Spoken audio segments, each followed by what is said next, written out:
What's up guys, welcome to your 29th After Effects tutorial, and in this tutorial I'm going to be going over shadows. Now, well, I guess let's just go ahead and get started. Enough with me talking. So let's go ahead and I'm going to open a new composition, and by open it I mean make one. Let's just go ahead and drag clip right here, get rid of this one. So now we have just a basic clip. You can even have a solid if you want, but I'm just going to have a clip. Let me get a good still of me. And oh yeah, that's a good one right there. And now I made this little thing in Photoshop, and it's just my name. And make sure that when you make it, it has some alpha, which mean or transparency, you might call it. So as you can see, this has some transparency. You can see through it. So the next thing we want to do is go ahead and create a new light. So go ahead and click Layer, New Light.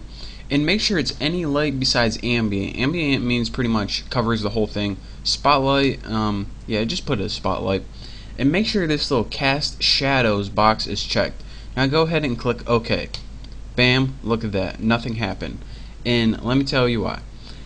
First of all, whenever you make a new composition, 3D is off by default and shadows can only cast on 3D. So go ahead and click those 3D boxes just like that. And now let me find my Z and move it out.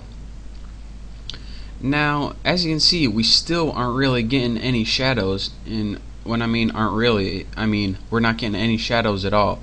And that's because whenever we want to cast shadows, this light is good right now, but we have to set up these layers so that shadows are enabled on them. So the first thing we need to do is go ahead and click material options under your Bucky layer and click cast shadows. See, it's off. Go ahead and click on right there, and now we don't have a shadow yet, but that's just because it's not moved in the right direction.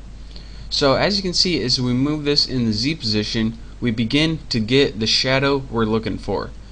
But actually the shadow kind of sucks right now. It just looks like pretty much like another layer really. So we want to give it a realistic shadow. So let me go ahead and change my intensity in my light.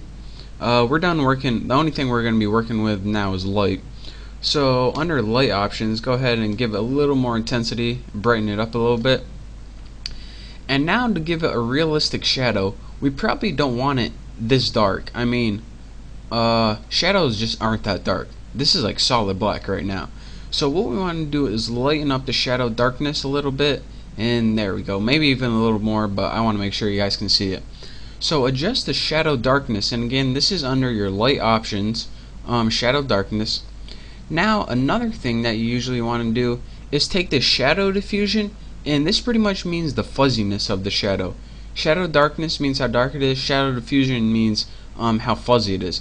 You probably want to change this to a few pixels, like there, that's good right there, 11. So instead of having nice hard crisp edges, you have a little like faded away like a shadow usually is.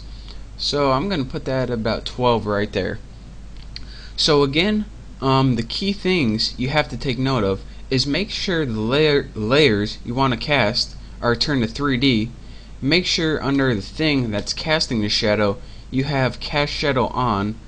And another thing, to make realistic looking shadows, you probably want to lighten up your shadow darkness, and also your shadow diffusion wants to be somewhere in like the 10 pixel range or whatever you know, whatever is useful for your animation. So that's your quick tutorial on what shadows are and how to use them in After Effects. I'll probably, well, I don't know what I'm going to be talking about in the next tutorial, so I guess you're just going to have to watch and see. But thank you for watching this tutorial. I hope you learned a little something, but not too much of course. Don't forget to subscribe, and I look forward to teaching you something in the next tutorial.